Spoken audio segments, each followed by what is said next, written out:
Good morning. I am here to help you with some things that you might be throwing in your freezer that you don't normally freeze. And one of them might be cream cheese, which then will look like this when you freeze it.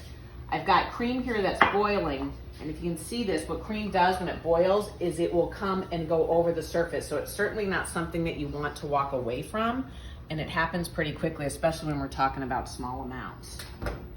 So what happens with the cream cheese, the fat separates. And you might look at this and go, oh, now I have my cream cheese is ruined, but there's an easy way to solve it.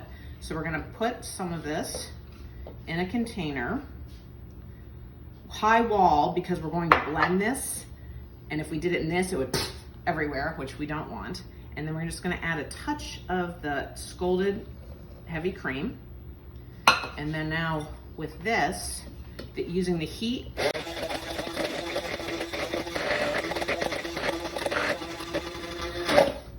so using heat and the